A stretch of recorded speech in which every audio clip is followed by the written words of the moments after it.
Did you hear what I was playing, Lane? I didn't think it polite to listen, sir.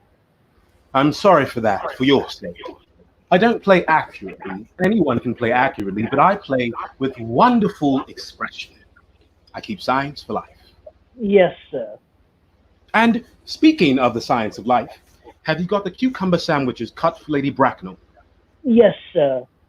Oh, by the way, Lane, I see from your book that on Thursday night, when Lord Shulman and Mr. Worthing were dining with me, 8 bottles of champagne were entered as having been consumed. Yes, sir. 8 bottles and a pint.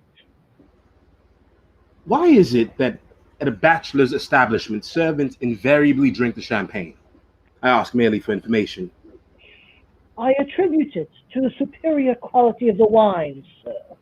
I have often observed that in married households, the champagne is rarely of a first-rate brand. Good heavens, is marriage so demoralizing as that? I believe it is a very pleasant state, sir. I have had very little experience of it myself up to the present. I have only been married once. That was in consequence of a misunderstanding between myself and a young person. I don't think that I'm much interested in your family life, Lane. No, sir. It is not a very interesting subject. I never think of it myself. Very natural, I am sure. That will do, Lane, thank you. Thank you, sir.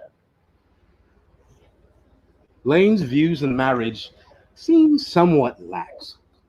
Really, if the lower orders don't set us a good example, what on earth is the use of them? They seem, as a class, to have absolutely no sense of moral responsibility. Ernest Worthing. How are you, my dear Ernest? What brings you up to town? Oh, pleasure, pleasure. What else should bring one anywhere? Eating, as usual, I see, Algie. I believe it is customary in good society to take a slight refreshment at 5 o'clock. Where have you been since last Thursday? In the country. What on earth do you do there? When one is in town, one amuses oneself. When one is in the country, one amuses other people. It is excessively boring. And who are the people you amuse? Oh, neighbours, neighbours. Got nice neighbours in your part of Shropshire? Perfectly horrid. Never speak to one of them. How immensely you must amuse them. Hello. Why all these cups? Why cucumber sandwiches? Why such reckless extravagance in one so young? Who is coming to tea? Oh, merely Aunt Augusta and Gwendolyn. How perfectly delightful. Yes, that is all very well. But I am afraid Aunt Augusta won't quite approve of your being here. May I ask why? My dear fellow, the way you flirt with Gwendolyn is perfectly disgraceful. It is almost as bad as the way Gwendolyn flirts with you. I am in love with Gwendolyn. I have come up to town expressly to propose to her. I thought you had come up for pleasure. I call that business. How utterly unromantic you are. I really don't see anything romantic in proposing. It is very romantic to be in love, but there is nothing romantic about a definite proposal. Why, one may be accepted, one usually is, I believe, then the excitement is all over. The very essence of romance is uncertainty. If I ever get married, I'll certainly try to forget the fact. I have no doubt about that, dear LG. The divorce court was specially invented for people whose memories are so curiously constituted. Oh, there's no use speculating on that subject. Divorces are made in heaven. Please don't touch the cucumber sandwiches. They are ordered specially for Aunt Augusta. Well, you have been eating them all this time. That is a quite different matter. She is my aunt. Have some bread and butter. The bread and butter is for Gwendolyn. Gwendolyn is devoted to bread and butter. Very good bread and butter it is, too. Well, my dear fellow, you need not eat it as if you're going to eat it all. You behave as if you were married to her already. You are not married to her already, and I don't think you ever will be. Why on earth do you say that? Well, in the first place, girls never marry the people they flirt with. Oh, Girls don't think it right. that is nonsense. It isn't. It is a great truth. It accounts for the extraordinary number of bachelors that one sees all over the place. In the second place, I don't give my consent. Your consent? My dear fellow, Gwendolyn is my first cousin, and before I allow you to marry her, you will have to clear up the whole question of Cecily. Cecily? What on earth do you mean? What do you mean, Algie, by Cecily? I don't know anyone of the name of Cecily. Lane, bring me that cigarette case Mr. Worthing left in the smoking room the last time he dined here. Do you mean to say that you have had my cigarette case all this time? I wish to goodness you would let me know. I have been writing frantic letters to Scotland Yard about it. I was very nearly offering a large reward. Well, I wish you would offer one. I happen to be more than usually hard up. There is no good offering a large reward now that the thing is found. I think that is rather mean of you, Ernest, I must say. However, it makes no matter, for now that I look at the inscription inside, I find that the thing isn't yours after all. Of course it's mine. You have seen it with me 100 times, and you have no right whatsoever to read what is written inside. It is a very ungentlemanly thing to read a private cigarette case. Oh, it is absurd to have a hard and fast rule about what one should read and what one shouldn't. More than half of modern culture depends on what one shouldn't read. I'm quite aware of that fact, and I don't propose to discuss modern culture. It isn't the sort of thing one should talk of in private. I simply want my cigarette case back. Yes, but this isn't your cigarette case. This cigarette case is a present from someone of the name of Cecily, and you said you didn't know anyone of that name. Well, if you want to know, Cecily happens to be my aunt. Your aunt? Yes. Charming old lady she is too. Lives at Tunbridge Wells. Just give it back to me, Algie. But why does she call herself Little Cecily if she is your aunt that lives at Tunbridge Wells? From Little Cecily with her fondest love. My dear fellow, what on earth is there in that? Some aunts are tall. Some aunts are not tall. That is surely a matter that an aunt may be allowed to decide for herself. You seem to think that every aunt should be exactly like your aunt. That is absurd. For heaven's sake, give me back my cigarette case. Yes, but why does your aunt call you her cousin? From Little Cecily with her fondest love to her dear cousin Jack. There's no objection, I admit, to an aunt being a small aunt, but why an aunt, no matter what her size may be, should call her own nephew her cousin, I can't quite make out. Besides, your name isn't Jack at all, it is Ernest. It isn't Ernest. It's Jack. You have always told me it was Ernest. You answer to the name of Ernest. You look as if your name was Ernest. You are the most earnest-looking person I ever saw in my life. It is perfectly absurd you're saying your name isn't Ernest. It's on your cards. Mr. Ernest Worthing, B4, the Albany. I'll keep this as proof that your name is Ernest if you ever attempt to deny it. Well, my name is Ernest in town and Jack in the country, and the cigarette case was given to me in the country. Yes, but that does not account for the fact that your small Aunt Cecily, who lives at Tunbridge Wells, calls you her dear cousin. Come, old boy, you had much better have the thing out at once. I may mention that I've always suspected you of being a confirmed and secret Bunburyist, and I'm quite sure of it now. Bunburyist?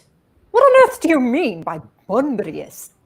I'll reveal to you the meaning of that incomparable expression as soon as you are kind enough to inform me why you are Ernest in town and Jack in the country. Old Mr. Thomas Cardew, who adopted me when I was little, made me in his will guardian of his grandchild.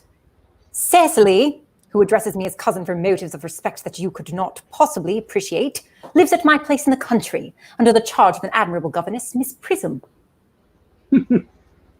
Where is that place in the country, by the way? I may tell you candidly that it is not in Shropshire. I suspected that, my dear fellow. I have Bunburied all over Shropshire on 2 separate occasions. Now, go on. Why are you Ernest in town and Jack in the country? My dear Algy, when one is placed in the position of guardian, one has to adopt a very high moral tone on all subjects. It is one's duty to do so. And as a high moral tone can hardly be said to conduce very much to either one's happiness or one's health, in order to get up to town, I have always pretended to have a younger brother of the name of Ernest, who lives in the Albany and gets into all sorts of dreadful scrapes. That, my dear Algy, is the whole truth. Pure and simple. The truth is rarely pure and never simple.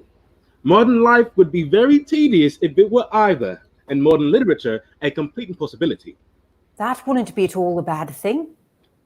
Literary criticism is not your forte, my dear fellow. Don't try it. What you really are is a Bunburyist. I was quite right in saying you are a Bunburyist. You are one of the most advanced Bunburyists I know. What on earth do you mean? You have invented a very useful younger brother called Ernest, in order that you may be able to come up to town as often as you like. I have invented an invaluable permanent invalid called Bunbury, in order that I may be able to go down into the country whenever I choose. If it wasn't for Bunbury's extraordinary bad health, for instance, I wouldn't be able to dine with you at Willis's tonight, for I have been really engaged to Aunt Augusta for more than a week. I haven't asked you to dine with me anywhere tonight. I know. You are absurdly careless about sending out invitations. It is very foolish of you. Nothing annoys people so much as not receiving invitations. You had much better dine with your Aunt Augusta. I haven't the smallest intention of doing anything of the kind. I dine there on Monday, and once a week is quite enough to dine with one's own relations. Besides, now that I know you to be a confirmed Bunburyist, I naturally want to talk about Bunburying. I'm not a Bunburyist at all. If Gwendolyn accepts me, I am going to kill my brother. Indeed, I think I'll kill him in any case. Cecily is a little too interested in him. It is rather a bore. So I'm going to get rid of Ernest. And I strongly suggest you do the same with with your invalid friend who has the absurd name. Nothing will induce me to part with Bunbury. And if you ever get married, which seems to me extremely problematic, you will be very glad to know Bunbury.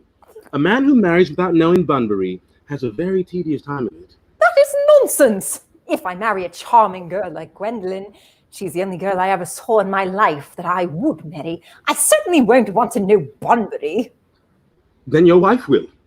You don't seem to realize that in married life, 3 is company and 2 is none. That must be Aunt Augusta. Now, if I get her out of the way for 10 minutes so that you can have an opportunity for proposing to Gwendolyn, may I dine with you tonight at Willis's? I suppose so, if you want to. Yes, but you must be serious about it. I hate people who are not serious about meals. It is so shallow of them. Lady Bracknell and Ms. Fairfax.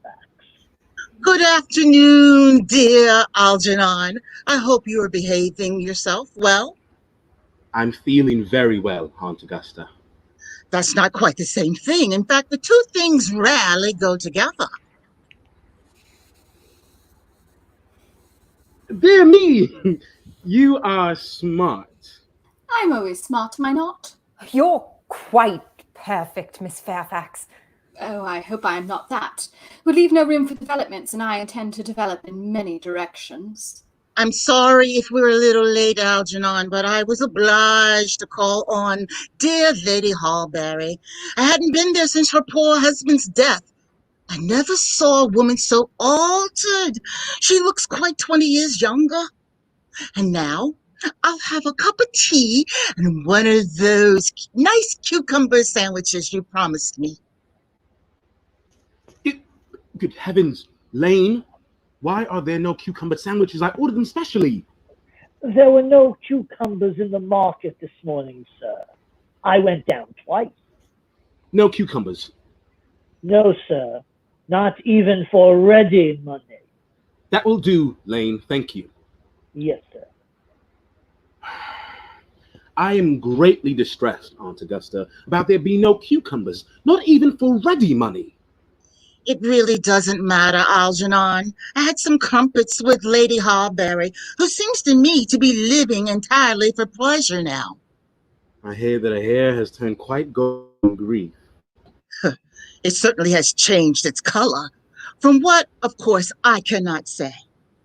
I've quite a treat for you tonight, Algernon.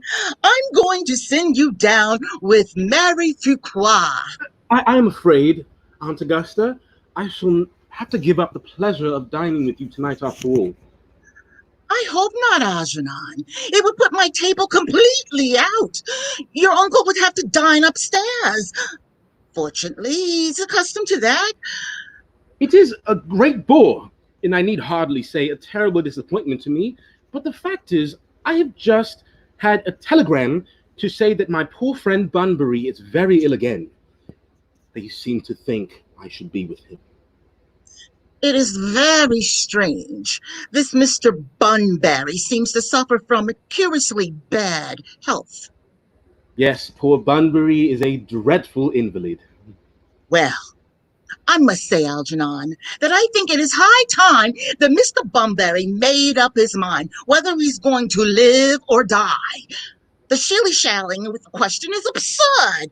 I would be much obliged if you would ask Mr. Bunbury from me if he would be so kind not to have a relapse on Saturday, for I rely on you to arrange my music for me. I'll speak to Bunbury, Aunt Augusta, if he is still conscious, and I think I can promise you he'll be all right by Saturday. Of course, the music is a great difficulty, but I'll run over the program I've drawn out if you will kindly come into the next room for a moment. Thank you, Algernon. It is very thoughtful of you. Charming day it has been, Miss Fairfax. Pray don't talk to me about the weather. Whenever people talk to me about the weather, I always feel quite certain that they mean something else, and that makes me so nervous. I do mean something else. I thought so. In fact, I am never wrong. And I would like to be allowed to take advantage of Lady Bracknell's temporary absence. I would certainly advise you to do so. Mamma has a way of coming back suddenly into a room that I have often had to speak to her about. Miss Fairfax, ever since I met you, I have admired you more than any girl I have ever met since I met you. Yes, I'm quite well aware of the fact, and I often wish that in public, at any rate, you had been more demonstrative. For me, you have always had an irresistible fascination. Even before I met you, I was far from indifferent to you. We live, as I hope you know, in an age of ideals, and my ideal has always been to love someone of the name of Ernest. There is something in that name that inspires absolute confidence. The moment Algernon first mentioned to me that he had a friend called Ernest, I knew I was destined to love you. You really love me, Gwendolyn. Passionately. Darling, you don't know how happy you've made me. My own Ernest. But you don't really mean to say that you couldn't love me if my name wasn't Ernest. But your name is Ernest. Yes, I know it is, but supposing it was something else, do you mean to say you couldn't love me then? That is clearly a metaphysical speculation, and like most metaphysical speculations, has very little reference at all to the actual facts of real life as we know them. Personally, darling, to speak quite candidly, I don't much care about the name of Ernest. I don't think the name suits me at all. It suits you perfectly. It is a divine name. It has a music of its own. It produces vibrations. Well, really, Gwendolyn, I must say that I think there are lots of other much nicer names. I think Jack, for instance, a charming name. Jack? No. There is very little music in the name Jack, if any at all, indeed. It does not thrill. It does not produce vibrations. I have known several Jacks, and they were all, without exception, more than usually plain. Gwendolyn and I must get christened at once. I mean, we must get married at once. There is no time to be lost. Married? Well, surely. You know that I love you, and you led me to believe, Miss Fairfax, that You are not absolutely indifferent to me. I adore you. But you haven't proposed to me yet. Nothing has been said at all about marriage. The subject has not even been touched on. Well, may I propose to you now? I think it would be an admirable opportunity, and to spare you any possible disappointment, I think it only fair to tell you quite frankly beforehand that I am quite determined to accept you. Gwendolyn! Yes, what have you got to say to me? You know what I've got to say to you. Yes, but you don't say it. Gwendolyn, will you marry me? Of course I will, darling. Oh, my own one, I have never loved anyone in the world but you. I hope you'll always look at me just like that, especially when there are other people present. Well, this is most indecorous. Mamma, I must beg you to retire. This is no place for you. Besides, we are not quite finished yet.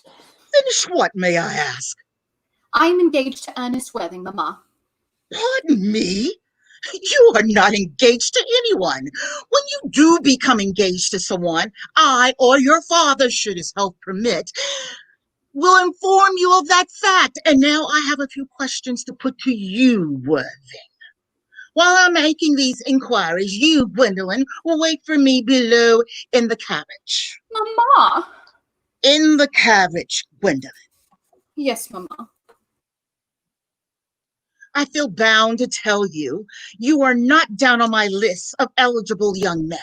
However, I am quite ready to enter your name should your answers be what I really affectionate mother requires.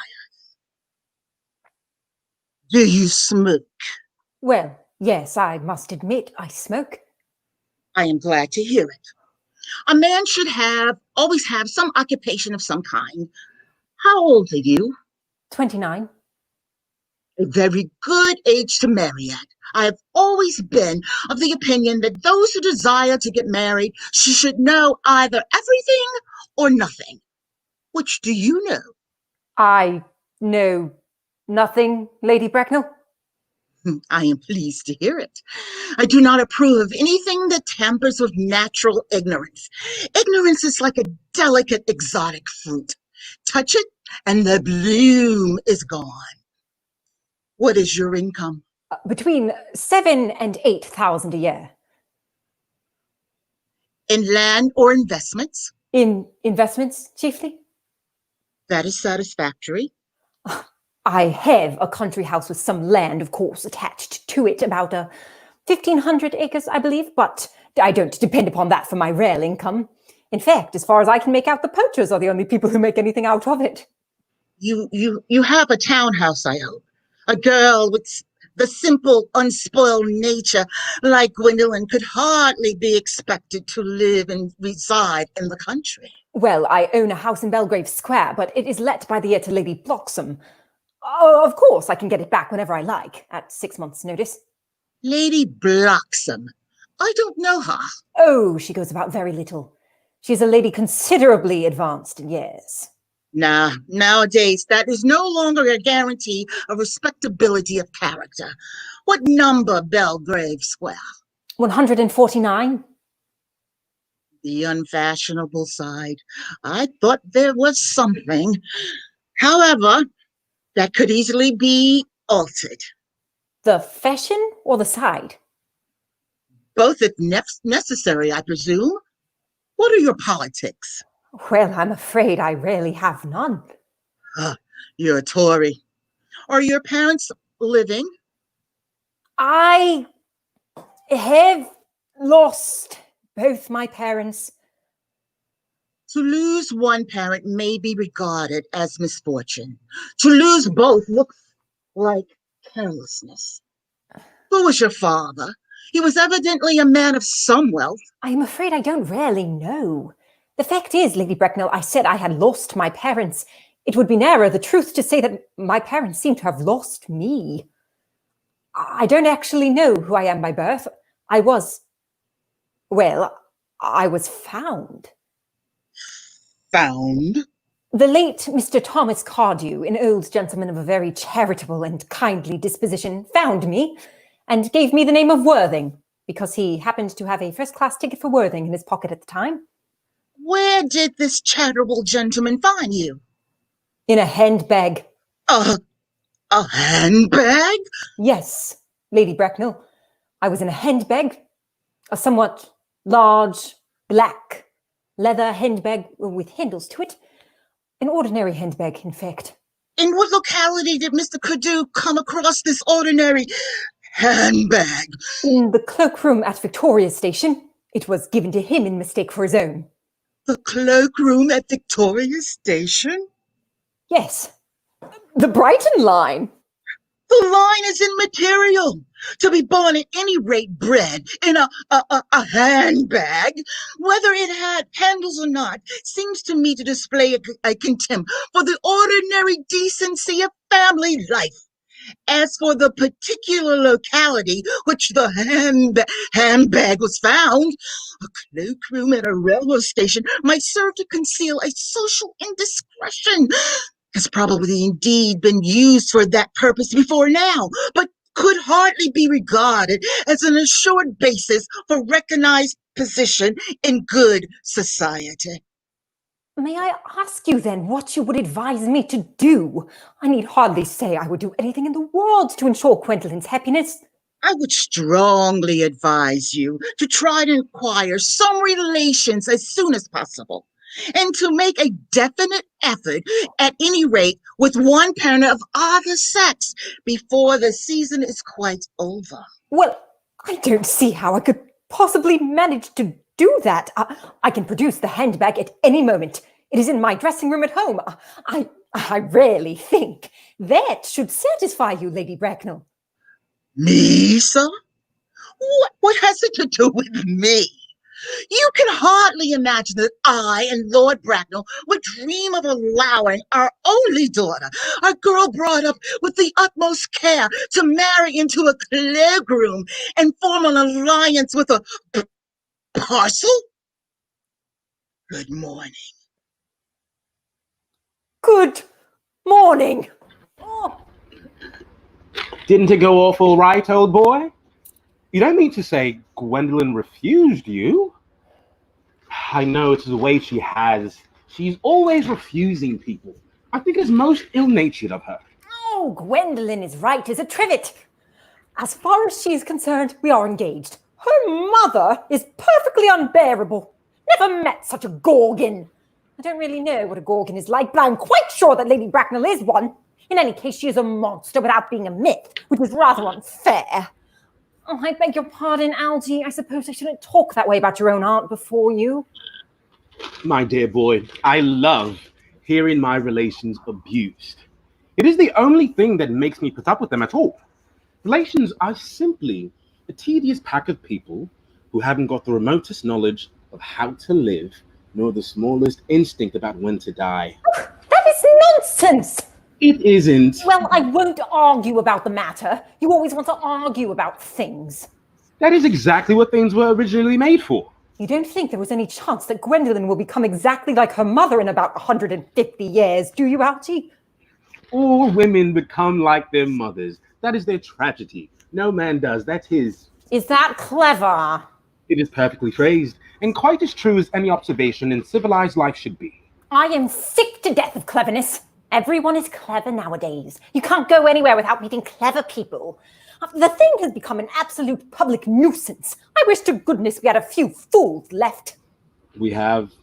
I should extremely like to meet them. What do they talk about? The fools. Oh, about the clever people, of course. Oh, what fools!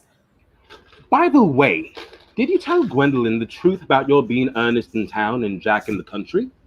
My dear fellow, the truth isn't quite the sort of thing one tells to a nice, sweet, refined girl. What extraordinary ideas you have about the way to behave to a woman. The only way to behave to a woman is to make love to her if she is pretty, and to someone else if she is plain.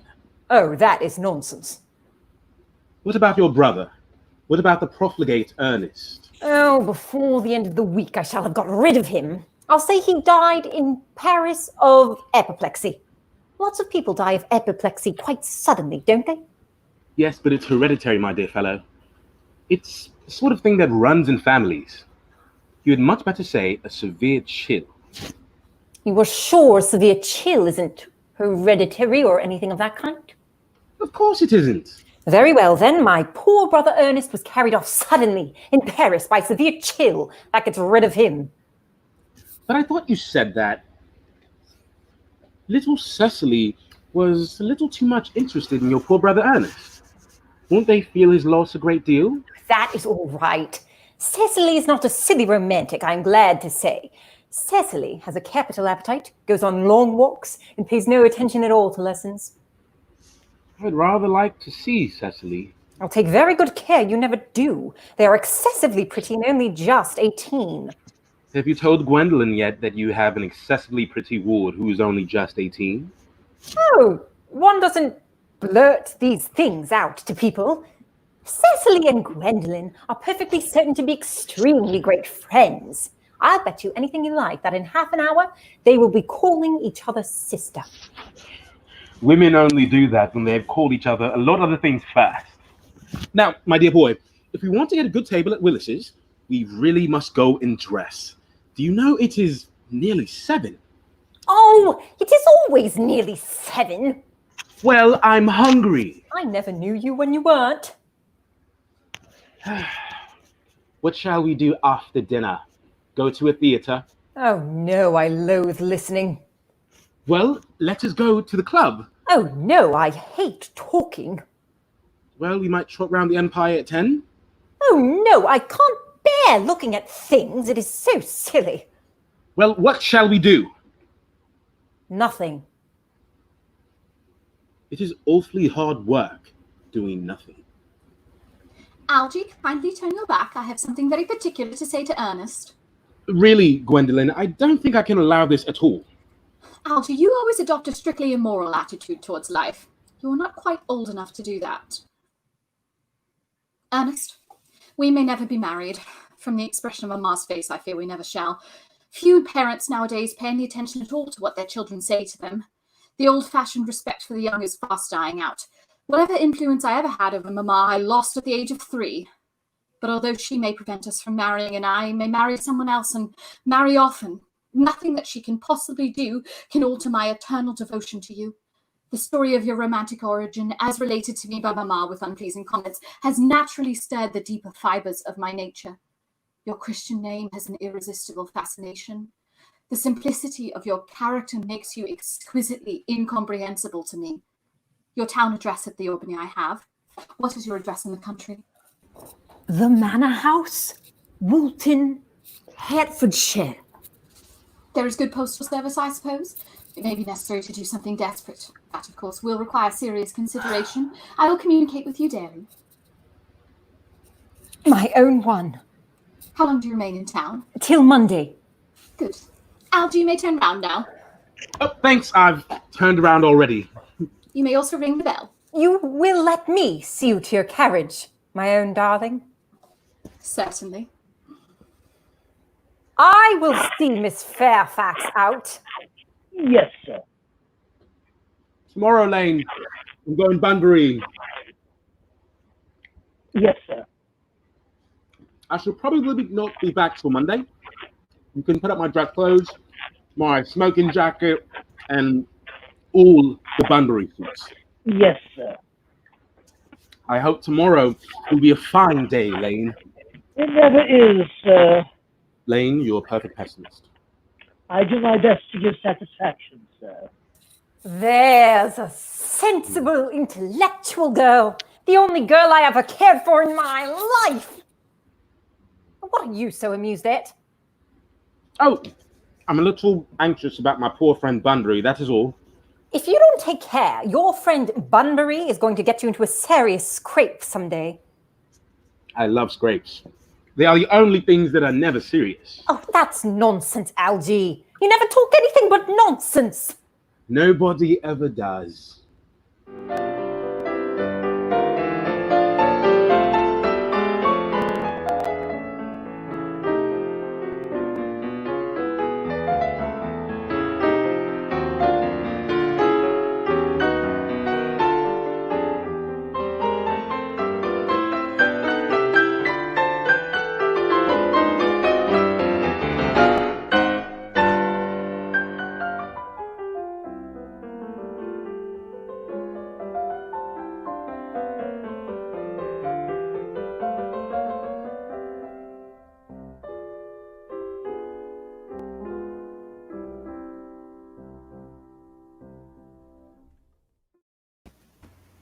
Cecily!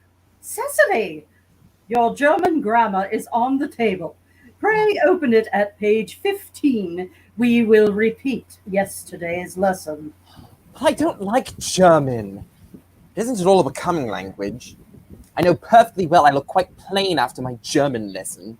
Child, you know how anxious your guardian is that you should improve yourself in every way. She laid particular stress on your German as she was leaving for town yesterday. So serious sometimes, I think she cannot be quite well.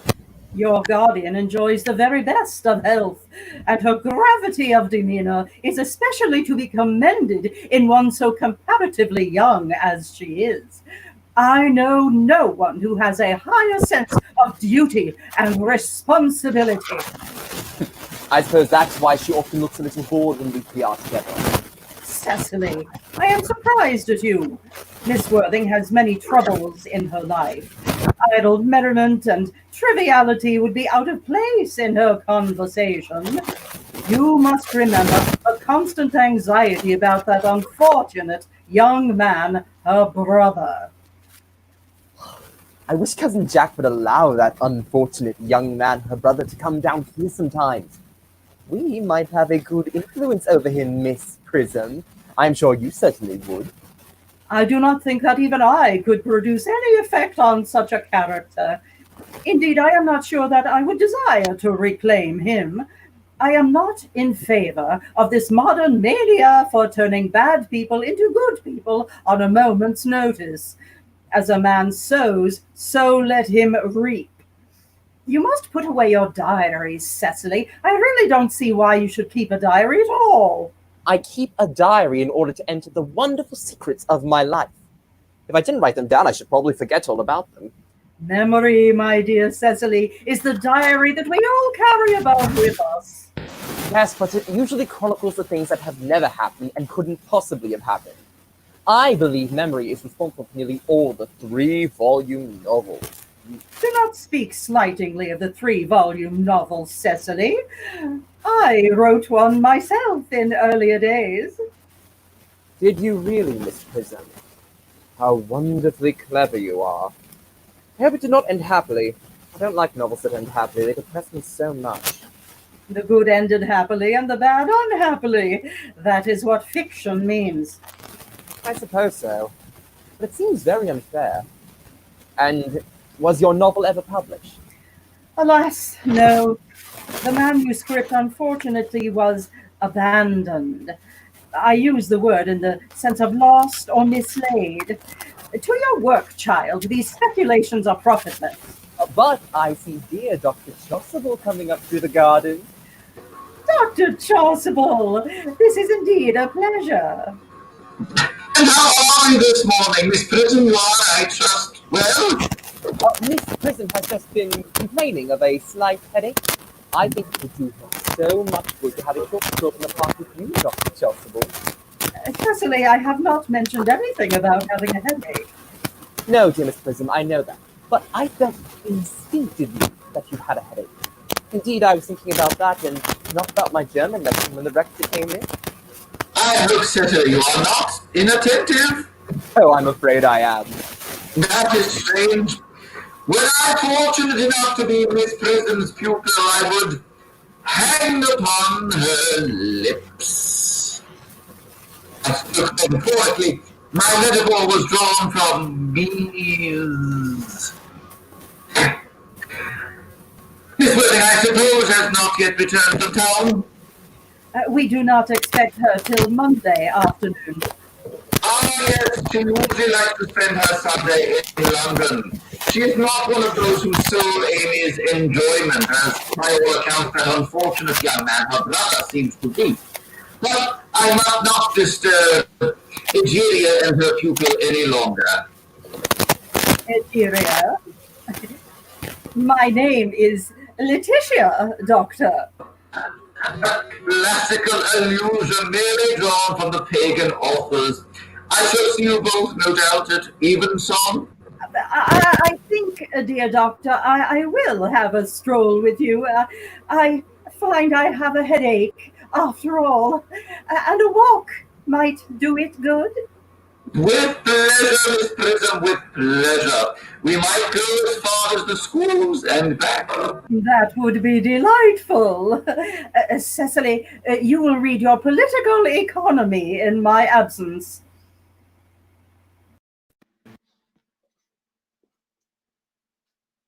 Horrid political economy. Horrid geography. Horrid German. Mr. Ernest Worthing has just driven over from the station. He has brought his luggage with him. I'm Cousin Jack's brother. Did you tell him Miss Worthing was in the garden? Yes, miss. He seemed very much disappointed. I mentioned that you and Miss Prism were in the garden. He said he was anxious to speak to you privately for a moment. Ask Mr. Ernest Worthing to come here. I suppose you'd better talk to the housekeeper about a room for him? Yes. I have never met any really wicked person before. I feel rather frightened. I am so afraid he will look just like everyone else.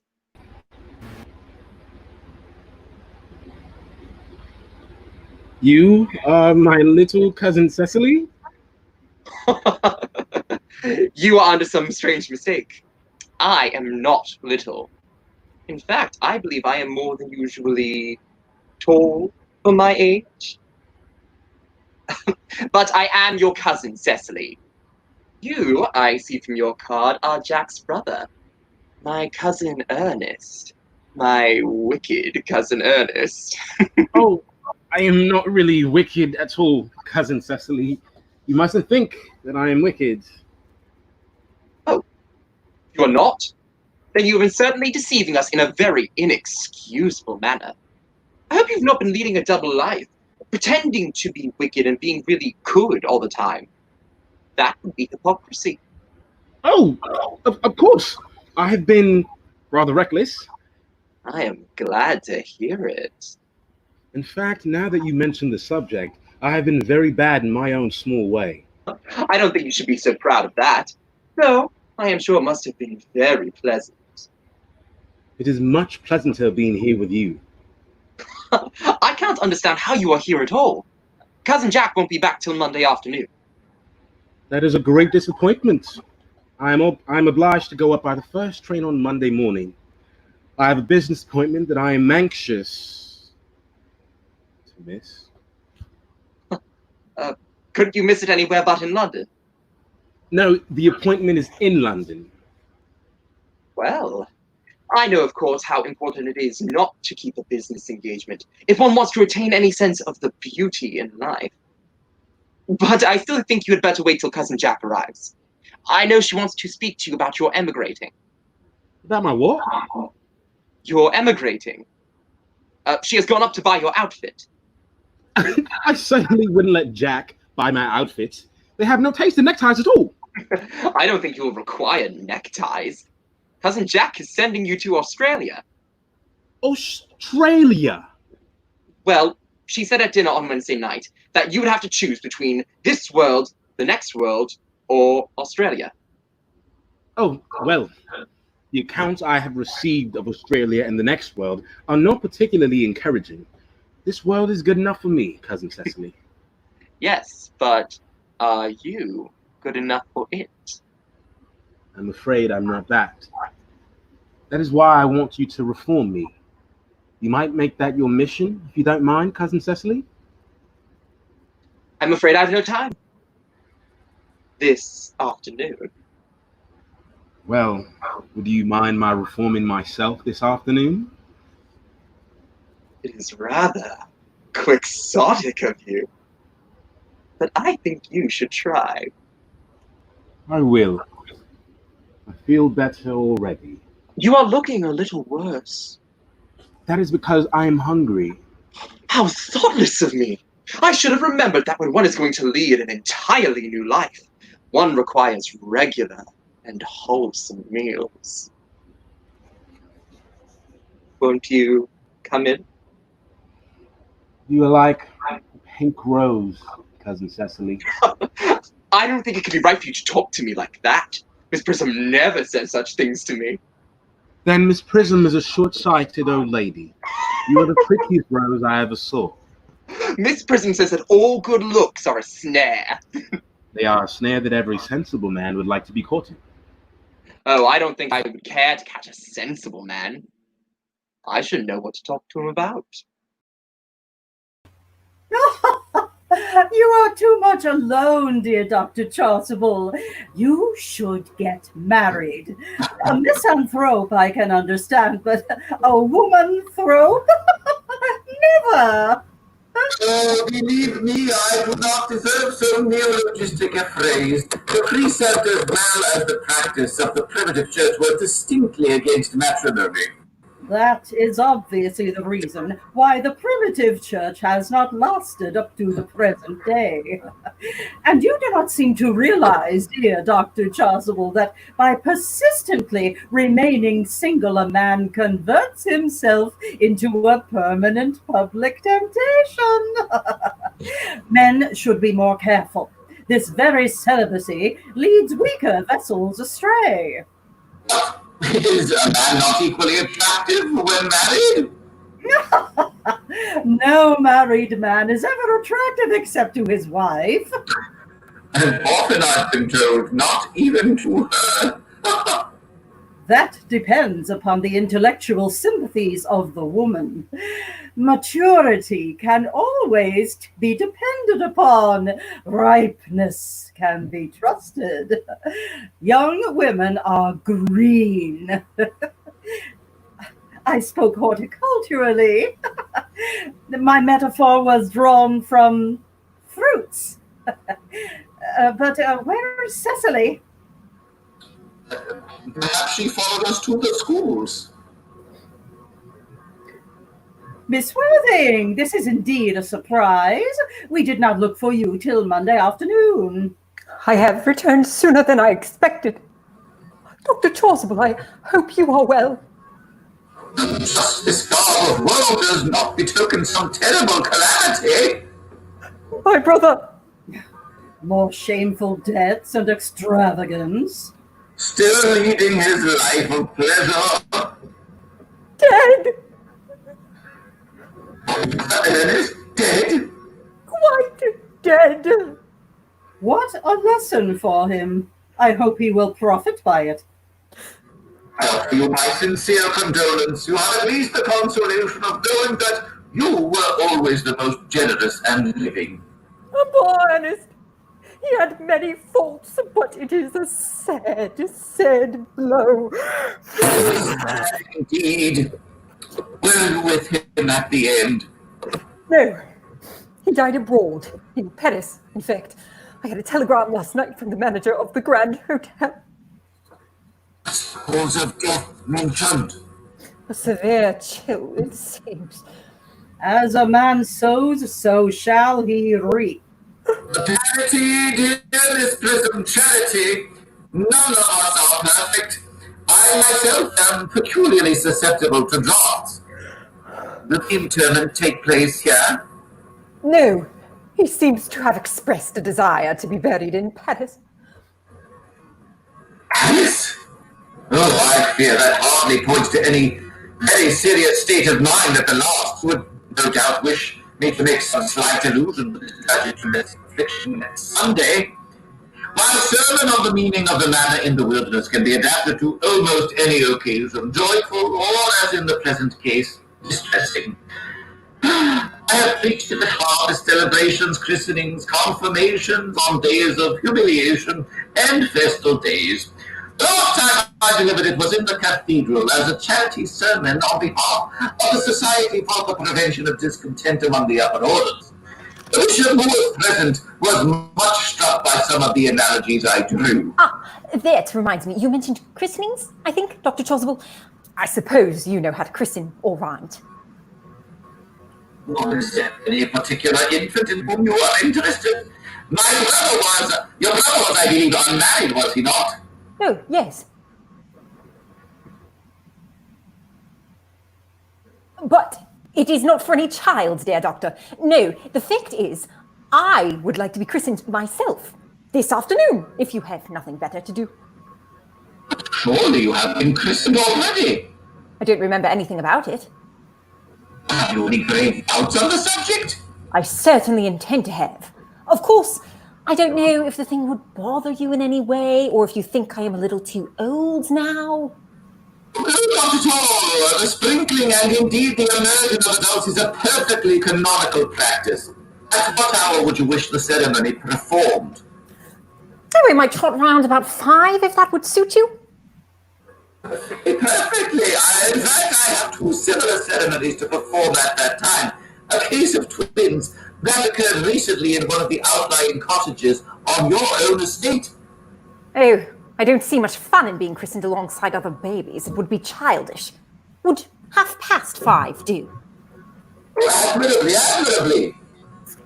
And now I will not intrude any longer into a house of sorrow. I would merely beg you not to be too much bogged down by grief. What seem to us bitter trials are often blessings in disguise. This seems to me a blessing of an extremely obvious kind.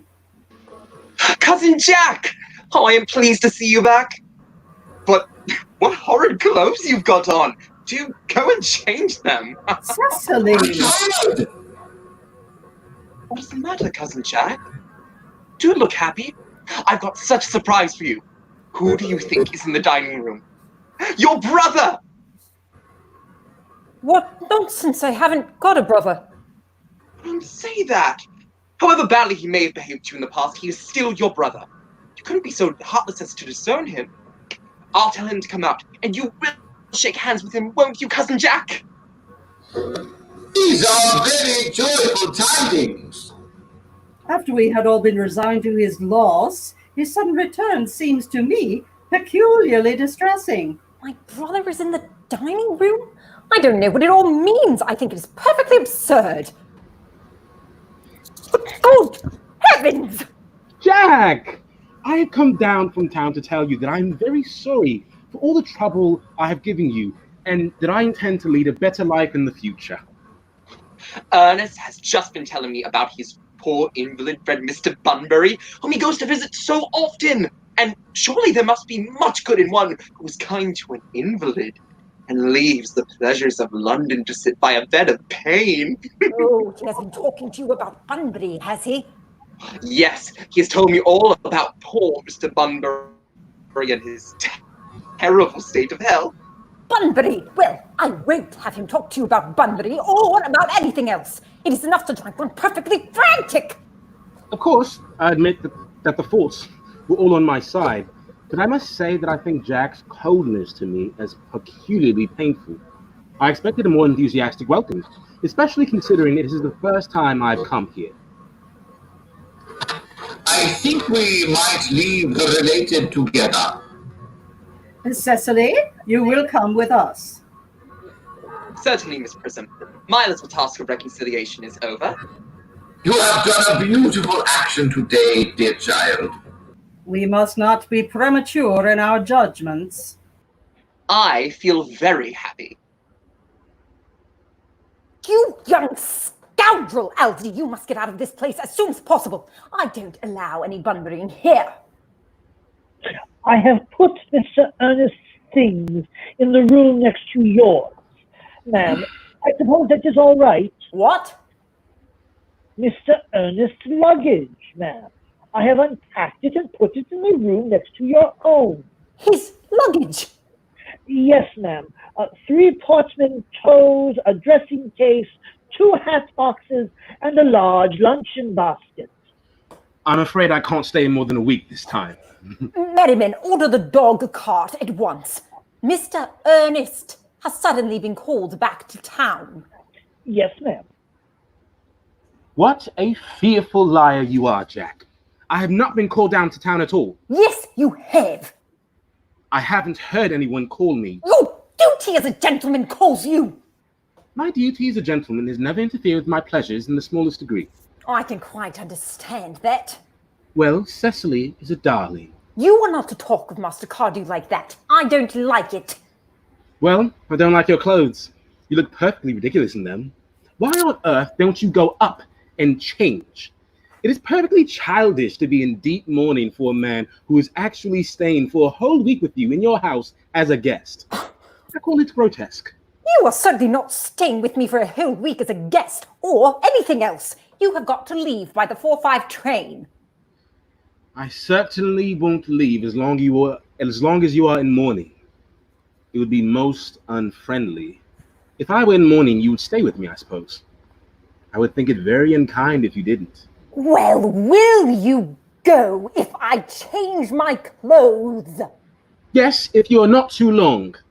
I never saw anybody take so long to dress and with such little result. Well, at any rate, that is better than being always overdressed as you are. If I am occasionally a little overdressed, I make up for it by being always immensely overeducated. Your vanity is ridiculous. Your conduct in outrage and your presence in my garden utterly absurd.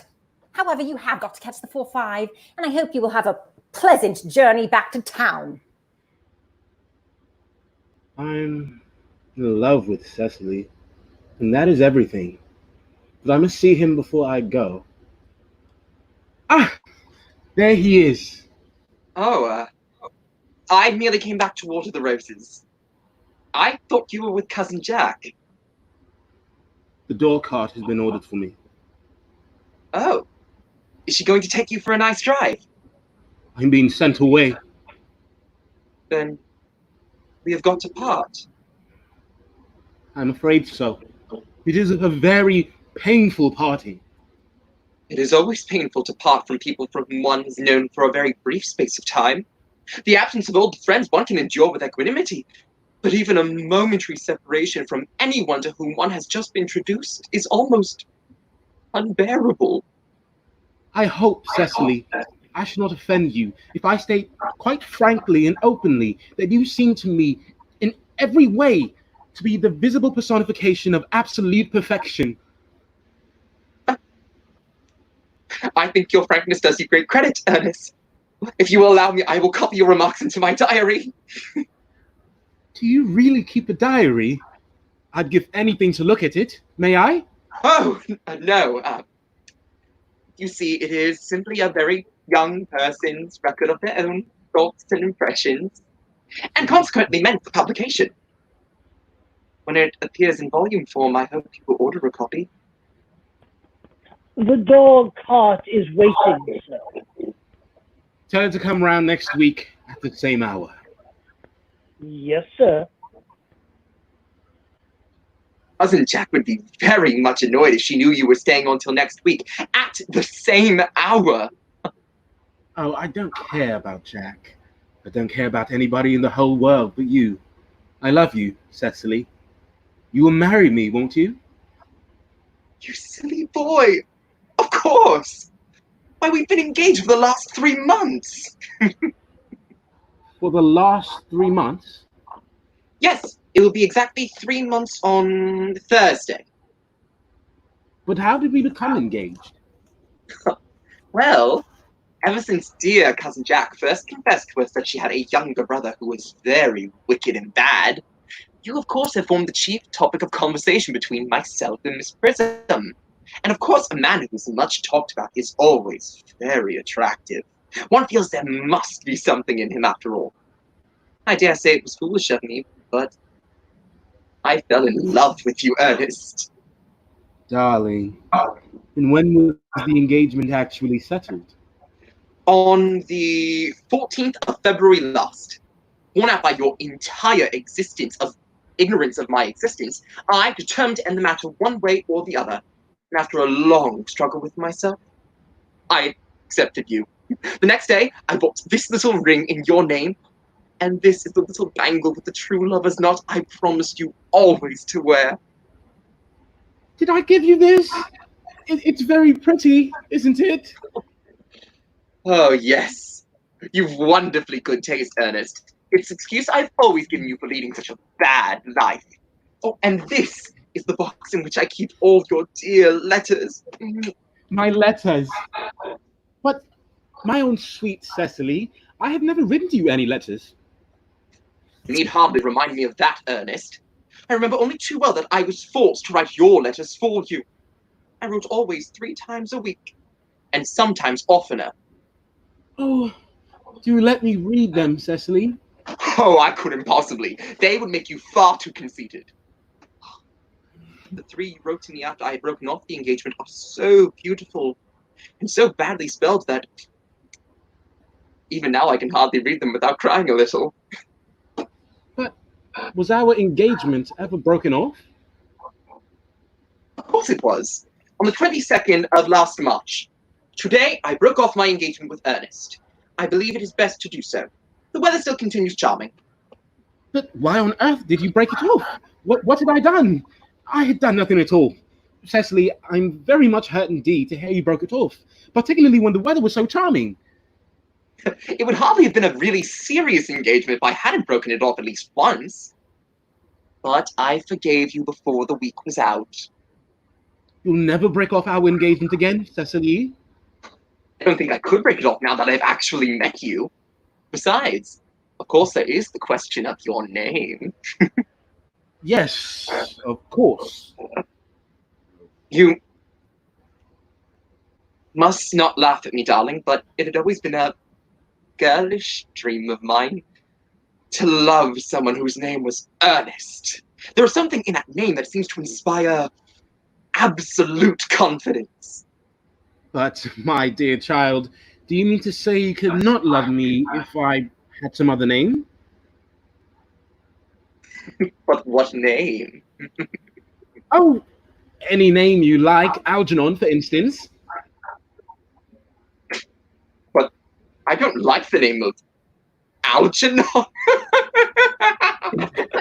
Well, I really can't see why you should object to the name of Algernon. It is not at all a bad name. In fact, it is rather an aristocratic name. Half of the chaps who get into bankruptcy court are called Algernon. But seriously, Cecily, if my name was Algie, couldn't you love me? I might respect you, Ernest. I might admire your character. But I fear that I should not be able to give you my undivided attention. Your rector here is, I suppose, thoroughly experienced in the practice and all the rites and ceremonials of the church? Oh, yes, Dr. Chasuble is a most learned man. He's never written a single book, so you can imagine how much he knows. I must see him at once on a most important christening. I mean, on a most important business. Oh. I shan't be away more than half an hour. Considering that we've been engaged since February the 14th, and that I only met you today for the first time, I think it rather hard you should leave me so long a period as half an hour. Wouldn't you make it 20 minutes? I'll be back in no time. What an impetuous boy he is!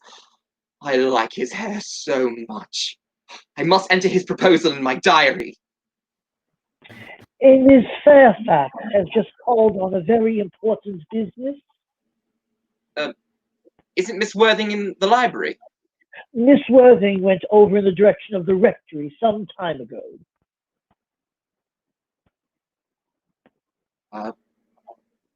Pray, ask her out here. Yes.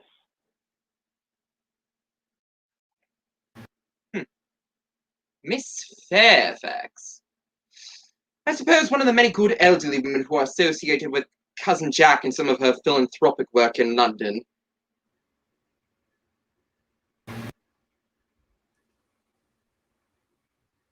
Pray, let me introduce myself to you. My name is Cecil Cardew. Cecil Cardew? What a very sweet name. Something tells me that we are going to be great friends. I like you already more than I can say. My first impressions of people are never wrong. How nice of you to like me so much after we've known each other such a comparatively short time. I may call you Cecily, may I not? With pleasure. And you will always call me Gwendolyn, won't you? If you wish. Then that is all quite settled, is it not? I hope so. You are here on a short visit, I suppose? Oh, no, I live here. Really? Your mother, no doubt, or some female relative of advanced years, lives here also? Oh, no, I have no mother. Nor, in fact, any relations. Indeed. My dear guardian, with the assistance of Miss Prism, has the arduous task of looking after me. Your guardian?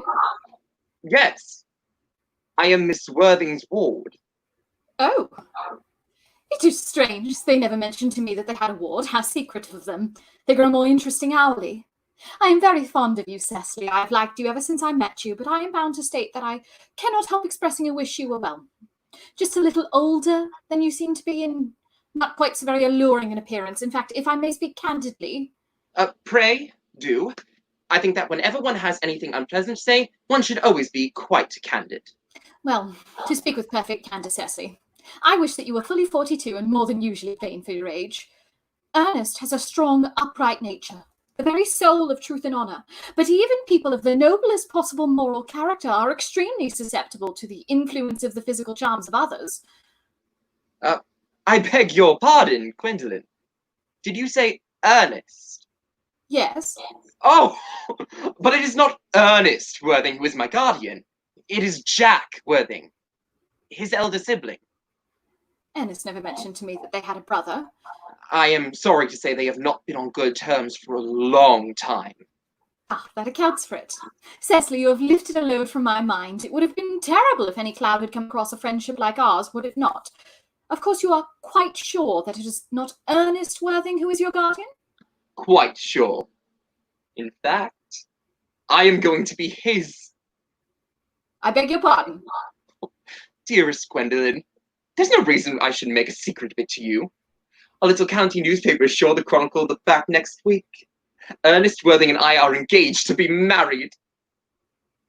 My darling Cecily, I think there must be some slight error. Ernest Worthing is engaged to me.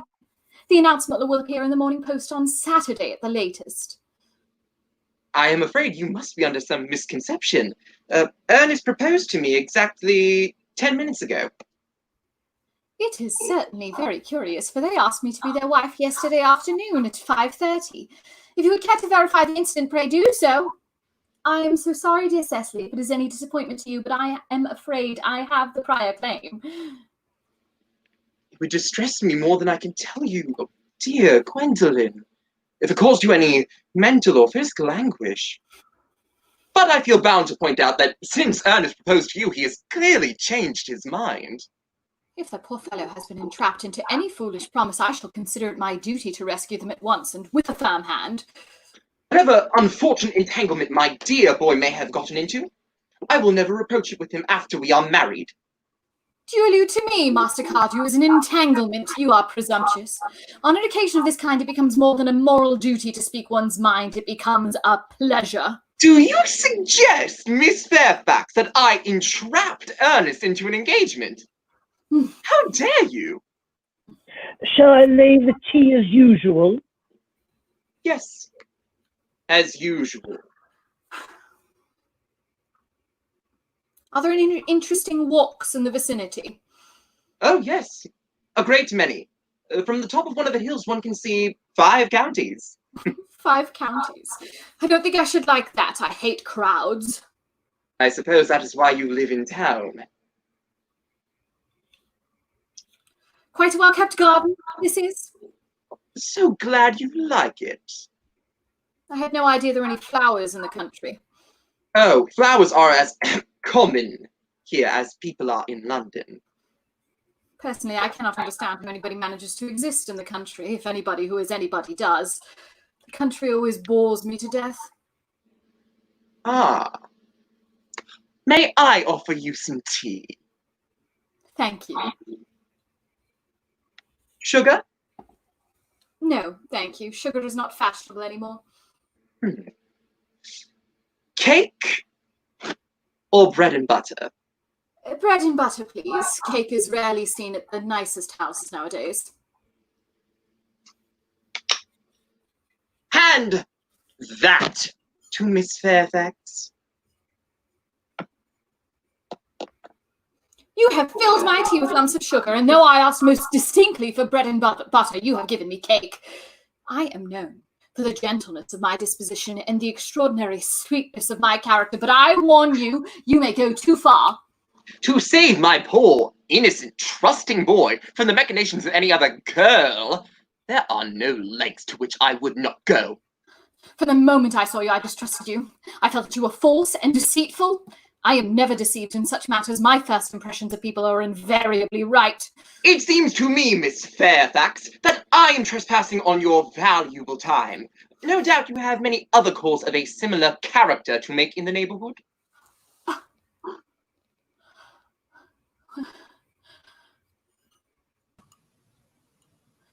Ernest, my own Ernest.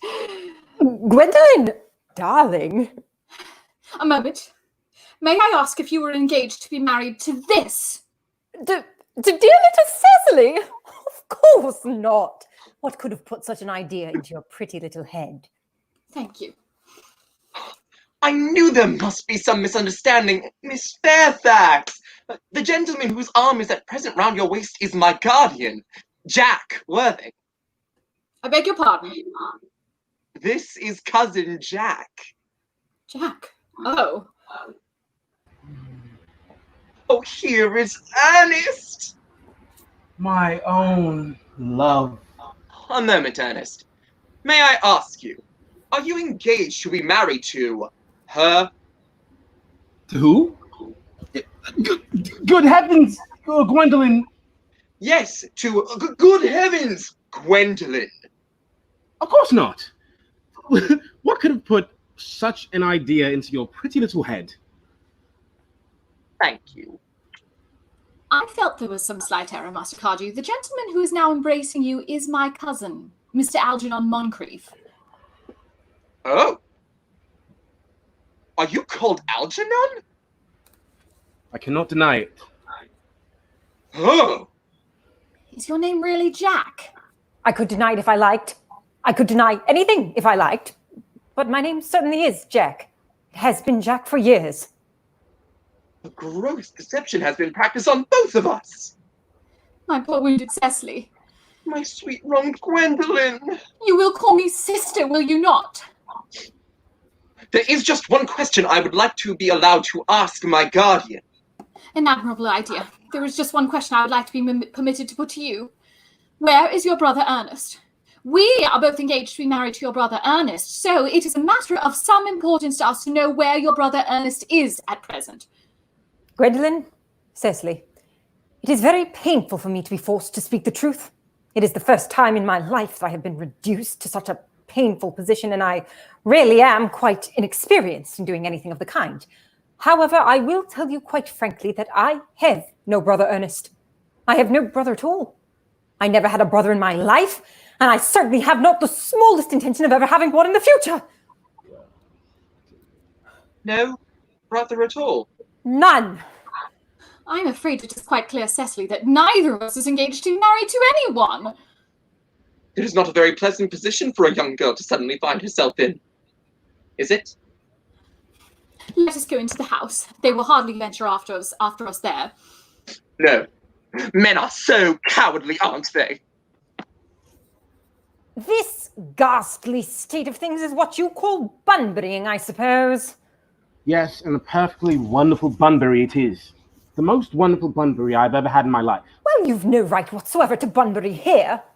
That is absurd. One has a right to Bunbury anywhere one chooses. Every serious Bunburyist knows that. Serious Bunburyist? Good heavens!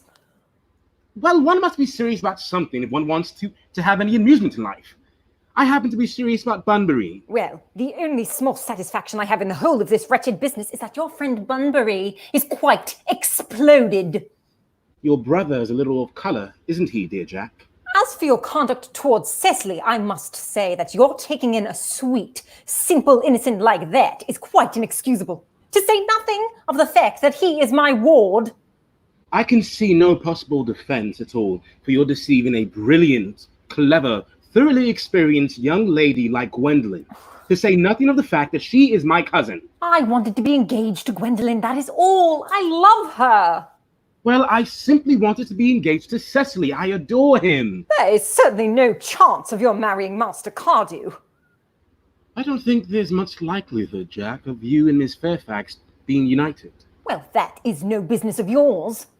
If it was my business, I wouldn't talk about it. How you can sit there, calmly eating muffins, when we are in this horrible trouble? Well, I can't eat muffins in an agitated manner. I say it's perfectly heartless eating muffins at all under the circumstances. When I am in trouble, eating is the only thing that consoles me. At the present moment, I'm eating muffins because I'm unhappy. Besides, I'm particularly fond of muffins. Well, that is no reason why you should eat them all in that greedy way. I wish you would have tea cake instead. I don't like tea cake. Good heavens! I suppose a person may eat their own muffins in their own garden. But you have just said it was perfectly heartless to eat muffins. I said it was perfectly heartless of you under the circumstances. That may be, but the muffins are the same. Algie, I wish to goodness you would go. You can't possibly ask me to go without having some dinner. I never go without having my dinner.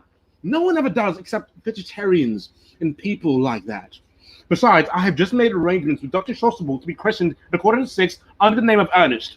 Well, I made arrangements this morning with Dr. Chasuble to be christened myself at 5:30, and I naturally will take the name of Ernest. Gwendolyn would wish it. We can't both be christened Ernest. It's absurd. Besides, I have a perfect right to be christened if I like. There is no evidence at all that I was ever christened by anybody. It is entirely different in your case. You have been christened already. Yes, but I have not been christened for years. Yes, but you have been christened. That is the important thing. Quite so. So I know my constitution can stand it. If you are not quite sure about your ever having been christened, I must say I think it rather dangerous you're venturing on it now. It might make you very unwell. You can hardly have forgotten that someone very closely connected with you was very nearly carried off this week in Paris by a severe chill. Yes, but you said yourself that a severe chill was not hereditary. It used to be. I know, but I dare say it is now. Science is always making wonderful improvements in things. Oh, that is nonsense. You're always talking nonsense. Jack, you are at the muffins again. I wish you wouldn't. There are only 2 left. I told you I was particularly fond of muffins. But I hate tea cake. Why on earth, then, do you allow tea cake to be served up for your guests? What ideas you have of hospitality? Algernon, I have already told you to go. I don't want you here. Why don't you go? I haven't quite finished my tea yet. And there's still 1 muffin left.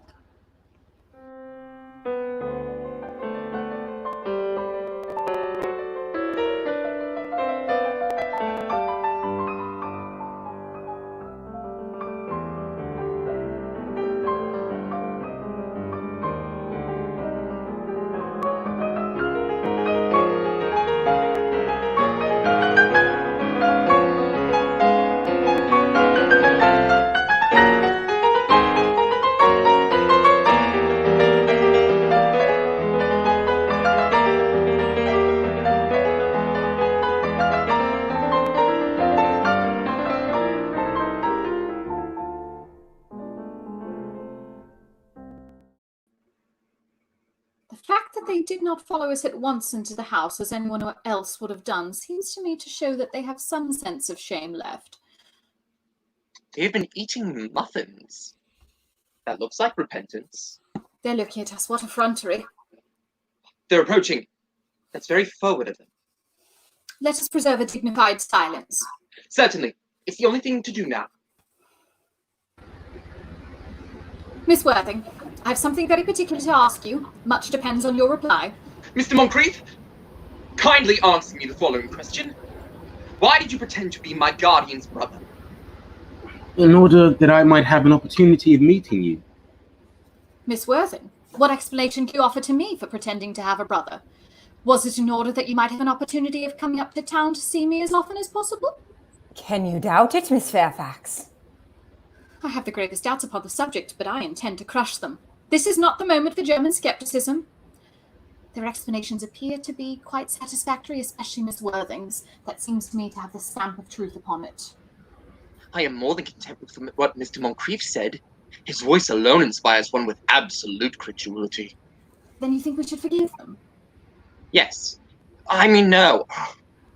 True, I had forgotten. There are principles at stake that one cannot surrender.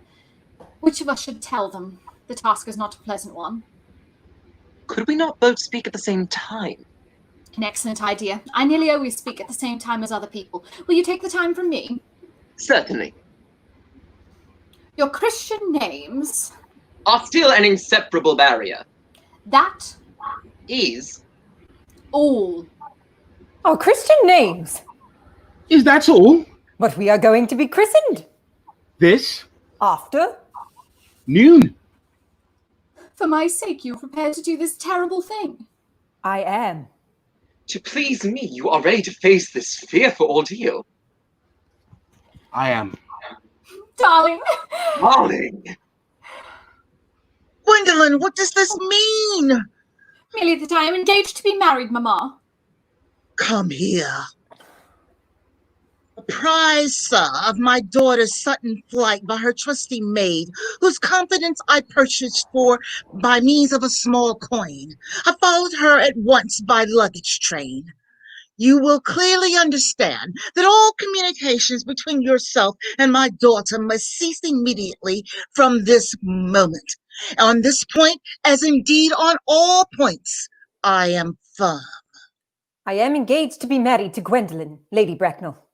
You are nothing of the kind. Now, as regard Algernon, Yes, Aunt Augusta? may I ask if it is in this house that your invalid friend Mr. Bunbury resides? Oh, no. Bunbury doesn't live here. Bunbury is somewhere else at the present. In fact, Bunbury is dead. Dead? When did Mr. Bunbury die? His death must have been extremely sudden. Oh, I killed Bunbury this afternoon. I mean, poor Bunbury died this afternoon. What did he die of? Bunbury?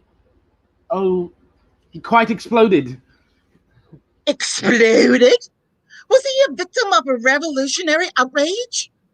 My dear Aunt Augusta, I mean he was found out. The doctors found out Bunbury could not live. That is what I mean, so Bunbury died. He seems to have had great confidence in the opinion of his physicians.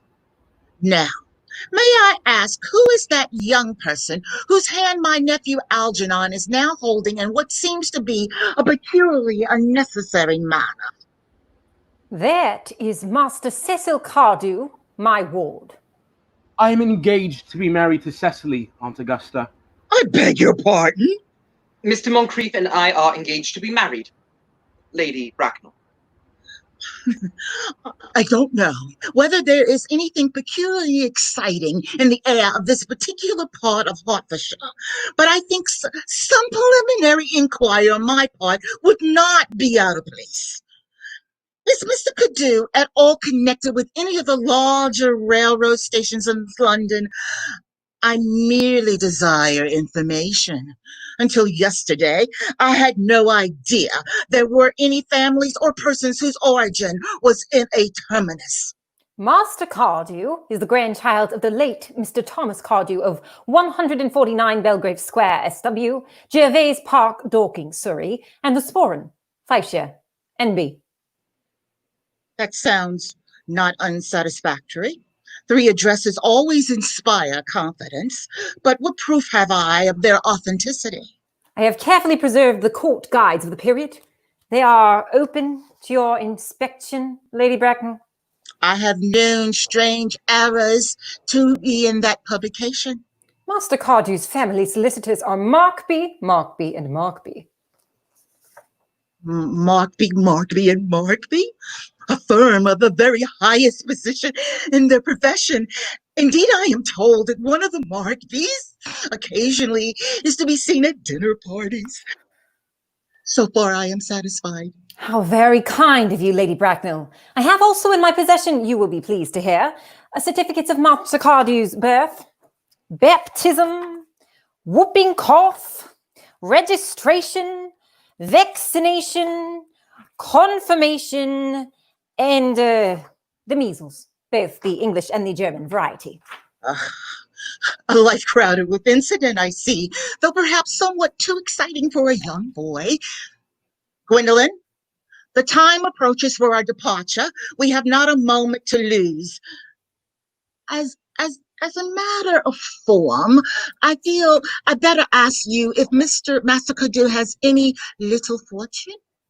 Oh, about £130,000 in the funds. That is all. Goodbye, Lady Bracknell. So pleased to have seen you.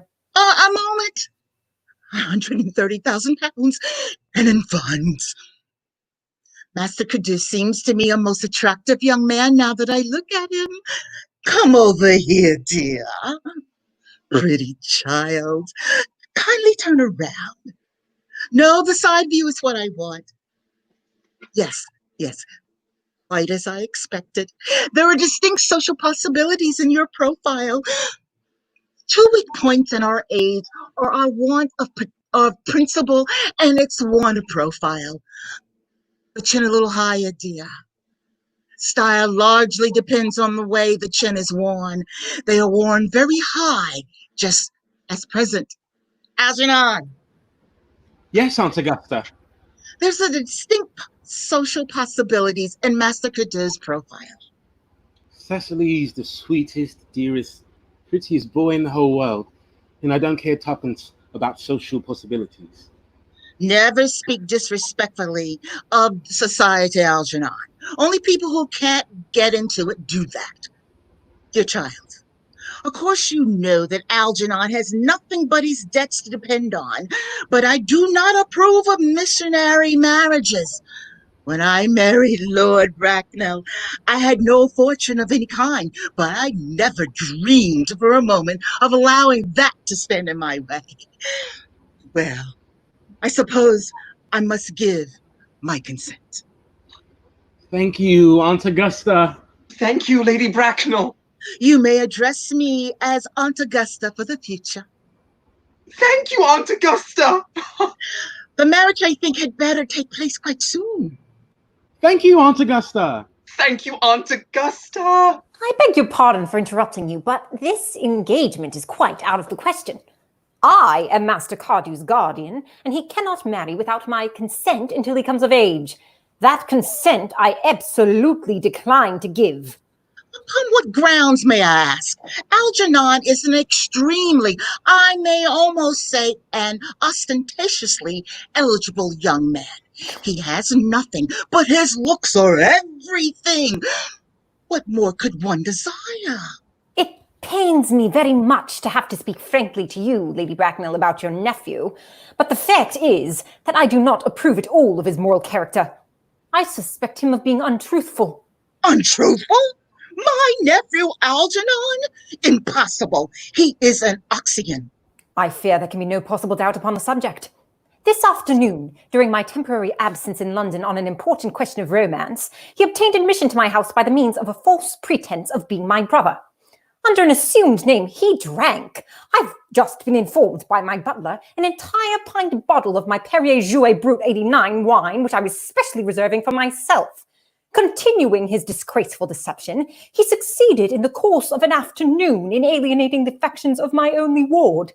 He subsequently stayed to tea and devoured every single muffin. And what makes his conduct all the more heartless is that he was perfectly well aware from the first that I have no brother, that I've never had a brother, and that I don't intend to have a brother, not even of any kind. I distinctly told him so myself this afternoon. After careful consideration, I have decided entirely to overlook my nephew's conduct to you. That is very generous of you, Lady Bracknell. My own decision, however, is unalterable. I decline to give my consent. How old are you, dear? Well, I am really only 18, but I always admit to 20 when I go to evening parties. You are perfectly right in making some slight alterations. Well, it will not be very long before you are of age and free from the restraints of tutelage. So I don't think your guardian's consent, after all, a matter of any importance. Pray excuse me, Lady Bracknell, for interrupting you, but it is only fair to tell you that, according to the terms of his grandfather's will, Master Cardew does not legally come of age until he is 35. That does not seem to me to be a grave objection. 35 is a very attractive age. London society is full of women of the very highest birth who have, of their own free choice, remained 35 for years. I see no reason why our dear Cecily should not be even still more attractive at that age you mentioned than he is at present. And there will be large accumulation of property. Algie, could you wait for me till I was 35? Of course I could, Cecily. You know I could. Yes, I felt it instinctively. But I couldn't wait all that time! Then what is to be done, Cecily? I don't know, Mr. Moncrief. As Master Cardew states positively that he cannot wait till he is 35, I would beg of you to reconsider your decision. But, my dear Lady Bracknell, the matter is entirely in your own hands. The moment you consent to my marriage with Gwendolyn, I will most gladly allow your nephew to form an alliance with my ward. You must be quite aware that what you propose is out of the question. Then a passionate celibacy is all that any of us can look forward to. That is not the destiny I propose for Gwendolyn. Algernon, of course, can choose for himself. Everything is quite ready for the christenings. Christening, sir? Is that not somewhat premature? These two have expressed a desire for immediate baptism. At their age? The idea is grotesque, irreligious. Algernon, I forbid you to be baptized. I will not hear of such excesses. Am I to understand then that there are to be no baptisms this afternoon? I don't think that, as things are now, it would be of much practical value to either of us, Dr. Chasuble. I am grieved to hear such sentiments from you. They savor of the heretical views of the Anabaptists, views that I have completely refuted in 4 of my unpublished sermons. However, as your present mood seems to be one peculiarly secular, I will return to the church at once. Indeed, I have just been informed by the pew opener that for the last hour and a half, Miss Prism has been waiting for me in the vestry. Miss Prism? Did I hear you mention Miss Prism? Yes, Lady Bracknell, I am on my way to join her. Pray allow me to detain you for a moment. Is this Miss Prism a female of repellent aspect, remotely connected with education? She is the most cultivated of ladies and the very picture of respectability. It is obviously the same person. May I ask what position she holds in your household? I am sorry, madam. Miss Prism, Lady Bracknell, has been for the last 3 years Master Cardew's esteemed governess and valued companion. In spite of what I hear of her, I must see her at once. Let her be sent for. She approaches. She is nigh. I was told you expected me in the vestry, dear Canon. I have been waiting for you there for an hour and 3/4. Prism, where is the baby? 38 years ago, Prism, you left Lord Bracknell's house, number 104 Upper Grosvenor Street, in charge of a perambulator that contained a baby. You never returned.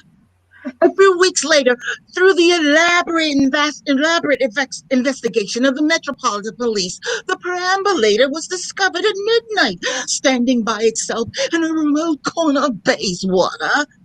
It contained the manuscript of a 3-volume novel of more than usually revolting sentimentality, but the baby was not there. Prism, where is the baby? Lady Bracknell, I admit with shame that I do not know. I only wish I did. The plain facts of the case are these. On the morning of the day you mention, a day that is forever branded in my memory, I prepared as usual to take the baby out in its perambulator. I had also with me a somewhat old but capacious handbag in which I had intended to place the manuscript of a work of fiction that I had written during my few unoccupied hours. In a moment of mental abstraction, for which I can never forgive myself, I deposited the manuscript in the bassinet and placed the baby in the handbag. But where did you deposit the handbag? Do not ask me. Miss Prism, this is a matter of no small importance to me. I insist on knowing where you deposited the handbag that contained that infant. I left it in the cloakroom of one of the larger railway stations in London. What railway station? Victoria. The Brighton line. I must retire to my room for a moment. Gwendolyn, wait here for me. If you are not too long, I will wait here for you all my life. What do you think this means, Lady Bracknell? I dare not even suspect, Dr. Chasuble.